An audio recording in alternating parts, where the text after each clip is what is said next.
Travellers can look forward to more bus services between Singapore and JB once the expanded land VTL takes effect. Plans for a new public housing project in Bukit Merah are being drawn up for around 1,500 BTO flats. And in Living Well, why Singaporeans are waking up exhausted even after 7 hours of sleep.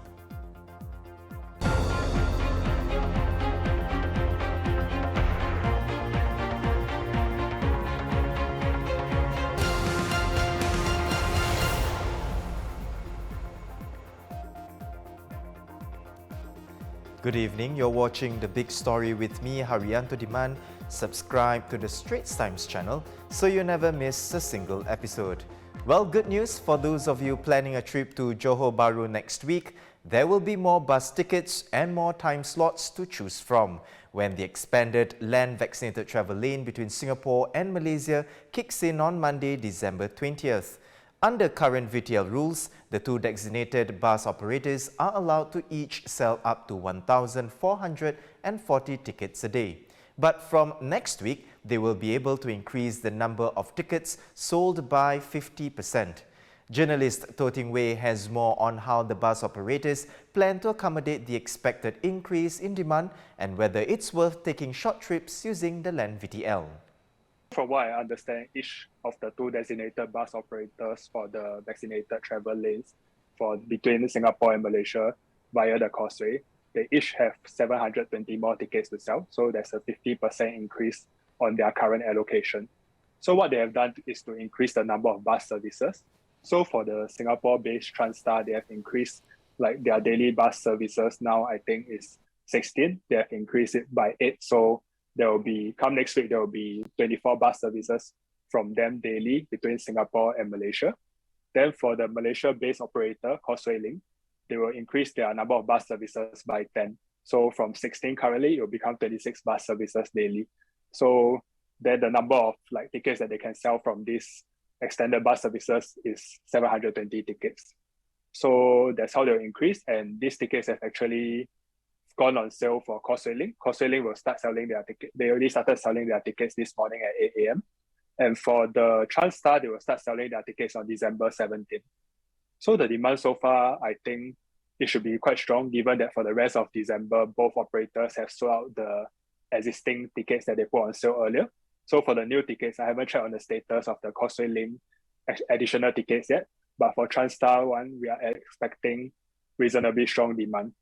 But in terms of whether we will see a surge of the, say before the pandemic, you had a lot of Singaporeans going there for one day just to shop and eat and then coming back. Whether we'll see this group of people return to Malaysia in big numbers, I think that's quite unlikely because of the testing requirements. Because when you look at it now, before, let's say I want to head over to Malaysia, I have to get tested before I enter Malaysia. And once I reach there, I have to get tested every day daily for 6 days. And when I return to Singapore, I also have to be tested daily for 7 days. So let's say if you want to go on a day trip there will be one test before you enter, one test after you enter. And when you return to Singapore, you also have to take tests for 7 more days. So we are looking at almost 10 tests just for spending 1 day there. And in terms of the cost, this easily adds up to, I think considering the supervised test, and depending on who you go to, what test kit you use, it can easily be more than $100. So for that, I think it's quite a big deterrence for anyone looking to go there for a day trip. If you are out and about during this festive period, do remember to observe the rules. In the past 2 weeks, dozens of F&B outlets and individuals have been caught flouting safe management measures. Since December 1st, 22 F&B outlets were ordered to close for breaches like failing to ensure that customers adhere to the permitted group size and failing to ensure a safe distance of at least 1 meter between groups of customers. 11 other F&B outlets and 31 individuals were issued fines for various breaches, including allowing music videos to be played within premises and mask-related offences. Agencies say they will be stepping up checks during the holidays. As Omicron cases continue to multiply around the globe, a warning from the World Health Organization that it is spreading faster than any previous COVID-19 variant, and vaccines alone will not be enough. WHO is calling on countries to use all possible measures to rein in the spread, including scaling up vaccination, encouraging mask wearing and social distancing. Omicron is spreading at a rate we have not seen with any previous variant. We're concerned that people are dismissing Omicron as mild. Surely, we have learned by now that we underestimate this virus at our peril.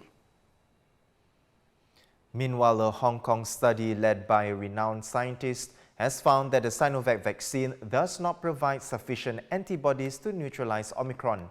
Among a group of 25 people fully vaccinated with Sinovac, none of them had neutralizing ability against the new variant. And according to new data, all 3 US authorized vaccines appear to be significantly less protective against Omicron, but a booster shot likely restores most of the protection. Researchers tested blood from people who received the Moderna, Johnson & Johnson or Pfizer vaccines for the study.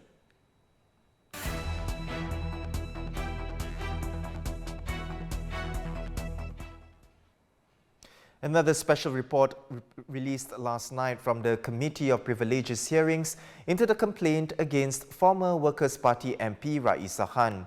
The report, the 4th one so far, detailed testimonies from WP Chairman Sylvia Lim and WP Central Executive Committee member Associate Professor Jamus Lim. During a hearing on Monday of more than 3 hours, Ms. Lim told the Committee of Privileges that for months she knew of Ms. Khan's lie in Parliament, but did not discuss with fellow leaders a time frame for addressing this matter, as she had left WP Chief Pritam Singh to handle it. This as she believed Mr. Singh knew Ms. Khan best and was guiding her. Ms. Lim also said she did not think it was an option for Ms. Khan to come clean at the October 5th sitting of Parliament, as Ms. Khan and the WP leaders needed time to carefully structure a statement that Ms. Khan would be comfortable with. Meanwhile, Associate Professor Jamus Lim responded to the committee's question on whether the fact that 3 WP leaders knew of Ms. Khan's lie would be material information. So let's just take Mr. Singh's evidence, Okay. We put Ms. Khan's one aside for the fine. time being, that Ms. Khan had lied on the 3rd of August, but had confessed to senior leaders on both the 7th and the 8th of August, a few days later. Yes. Right? As compared to what you had known at the 30th November CC meeting and before, which is basically she lied, and then she confessed, right? Yes. August, October, November. There's this evidence by Mr. Singh that actually Ms. Khan had confessed on 7th and 8th of August and come clean. Would that be a relevant fact in this episode? Relevant fact. I'm not talking about aggravating, mitigating. Is it relevant that you lied, but you confessed a few days later? As I explained earlier on, what is material, of course, is potentially subject to some degree of independent interpretation. But I think without additional information on context, it is not possible to assert whether it is material or not definitively. I'm not talking about material, I'm talking about whether it's relevant. Well, So, I guess I used terms interchangeably. interchangeably, but let me explain, perhaps, if you're willing. So, for instance, and this is purely hypothetical, but if she had shared with the leadership, and the leadership said, we hear you, we would like you to nevertheless subsequently tell the truth, but we'll give you some time. In my view, the fact that they knew would not have been material, would not have been relevant.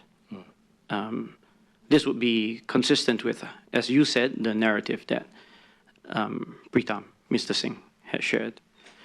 If instead it is consistent with the narrative that Raisa has shared, that they had told her to, in her words, take it to the grave, then that would be relevant and material. Thank you. For me, whether it would have been relevant or material would have depended on the context. Yep. And I had trusted at the time, and still do, that they kept the, that whatever material, if it was material, they would have shared that with me. So given that they did not, I trusted that it was not material. Joining me now to further break down the latest report is senior political correspondent Tham Yuen-C. Yuen-C, how do both testimonies by WP Chairman Sylvia Lim and WP Central Executive Committee member Associate Professor Jamus Lim fit into the saga so far? Do their accounts fill the gaps or address some of the previous unanswered questions? Hi, Haryanto. So when Ms. Sylvia Lim met the committee on Monday, what she said was very similar to what we've already heard from Workers' Party Chief Tham Yuen-C and Workers' Party Vice Chair Faisal Manap. Basically, all three of them have denied ever telling Ms. Raisa Khan to lie and have said that they were merely giving her time to sort out her issues. But what stood out for me was that Ms. Lim had left Mr. Singh to settle the issue with Ms. Khan.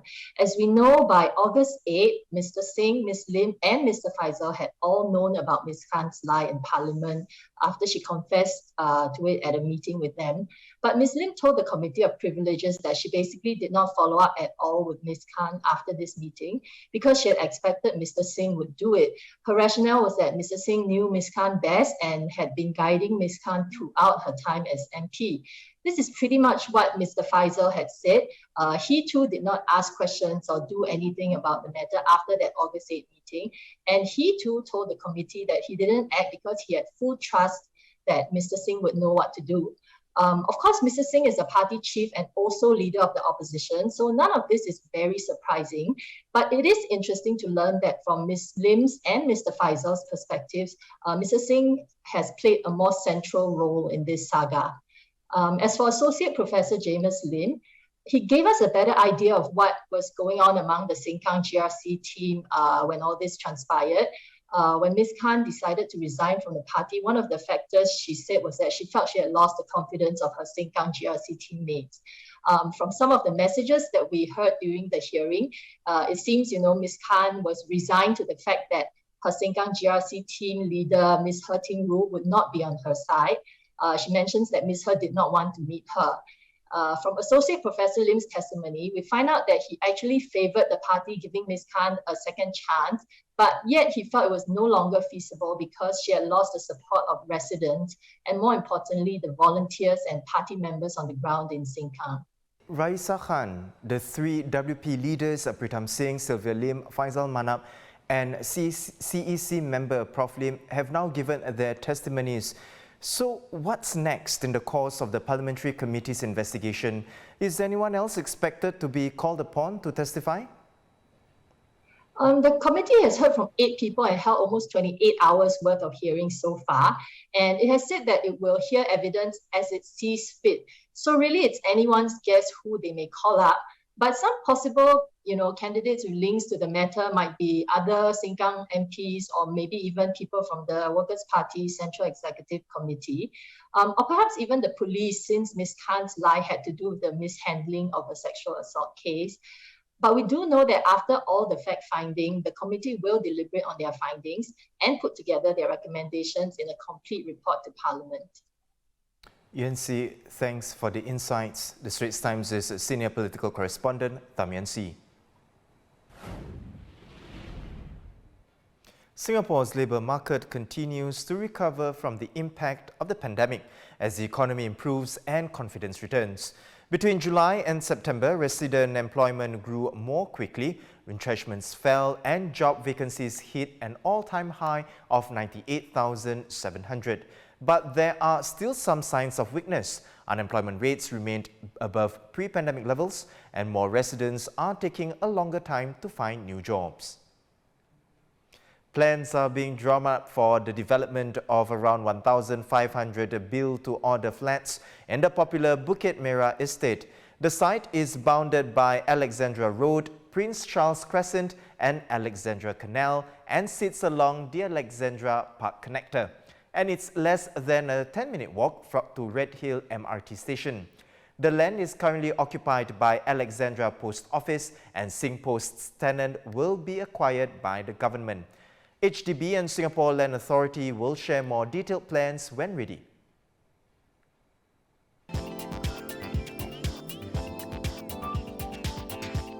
Ever wake up feeling tired even after you've had 7 hours of sleep? Well, according to doctors, it's a sign that you're not getting enough rest. And by rest, I mean physical and psychological rest. And Singaporeans are not getting enough of either. In today's Living Well segment, my colleague Akshita Nanda has written about the importance of rest.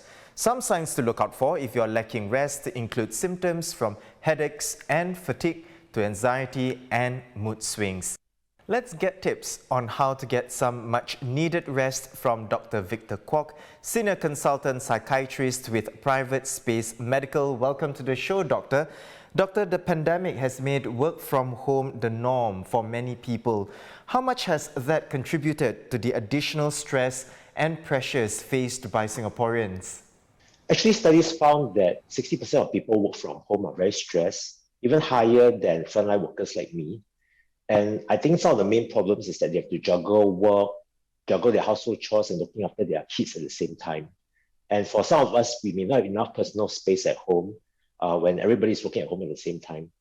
So there's also this issue where we actually blur the lines between work hours and off work hours. Because when you are really working from home, there's really no set time where you are knocking off. So your boss may email you at night and you might feel obliged to reply. In addition, we're also using the same space that we rest and the same space for work. So there's this blurring of line between our physical and our psychological spaces for work and sleep. So sometimes we may associate the sleeping areas with the negativity of work. And all this can attribute to the stress of working from home. Doctor, when we talk about rest, it does not only include sleeping and napping. What are the other types of rest that people have to ensure that they get? Besides physical rest, actually psychological or mental rest is something that is much neglected. Psychological rest is actually taking breaks from our worries and the stressors of daily lives. And this can mean actually spending time doing things that bring us joy. A metaphor would be the flight safety video where, the oxygen mask, when the oxygen mask drop down, they actually advise the parents to put on their mask first before they put on their kids. So the same logic applies, is that we need to show this kindness to ourselves first and make sure we are well taken care of before we can look after other people. Unfortunately, many people are very industrious, they're very hardworking, and they spend a lot of time looking after their family members and they neglect themselves. So I think it's a very important reminder that we need mental rest for ourselves as well. And this mental rest can be something that is as simple as, just taking breaks from work and doing things that are important to us, that makes our life more meaningful. This can be leisure activities like playing computer games, or even like internet shopping or exercising, or whatever you want to do, not something that you are doing just to distract yourself. Other ways of mental rest could be spending more time with loved ones, spending time with people who love us, and sharing our problems. These are various ways that we can look after ourselves besides just sleep.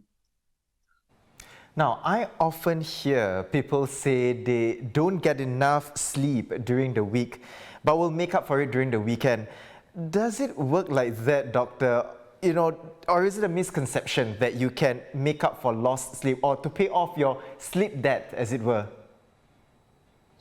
Actually, we do use this term called the sleep bank. So to some extent, it's true. If you didn't sleep well for one night, like you are burning the midnight oil, the next day you can actually pay back your bank account by sleeping a bit more. However, the problem is when we are chronically sleep deprived, which is a very common problem in Singapore. In a lot of international surveys, we are always ranked number one when it comes to not getting enough sleep. And when you are always owing the bank money, then you're going to get compound interest, bad ratings, and you may not be able to apply for a new credit card. So the same applies when we are always sleep deprived. It affects our mental function. Our memory will become poorer. We will find it harder to think in an abstract manner. We are less quick on our toes. And in the long term, it can even increase the risk of dementia. Other problems with being sleep deprived chronically is that it can affect your physical health. People do complain of more pain symptoms like having more gastric pain, having more headache, and it can also lead to an increase in appetite due to changes in our hormones. So on the long term, actually, if you are only just skipping sleep for 1 or 2 nights, it's okay. But the problem is not to do it regularly and to really prioritize sleep. So we had a campaign a few years ago in Singapore called Sleep an Hour More. I think that's really important, where people need to remember that sleep is very important. It's better to sleep early and then just wake up early the next day to do what they need to do. Dr. Kwok, thank you so much for the advice and for taking time off to speak with us. Dr. Victor Kwok, Senior Consultant Psychiatrist with Private Space Medical at Farrer Park Hospital. It can be tricky to find time for rest in our busy lives. My colleague Akshita Nanda has written about her own experience on why trying to rest can get exhausting. You can read all about it at str.sg/livingwell. And that's the big story for today. For more news and videos, visit straitstimes.com. And remember to subscribe to our YouTube channel by hitting the red button below. I'm Haryanto Diman. Hope you get some rest and have a good night's sleep. I'll see you tomorrow.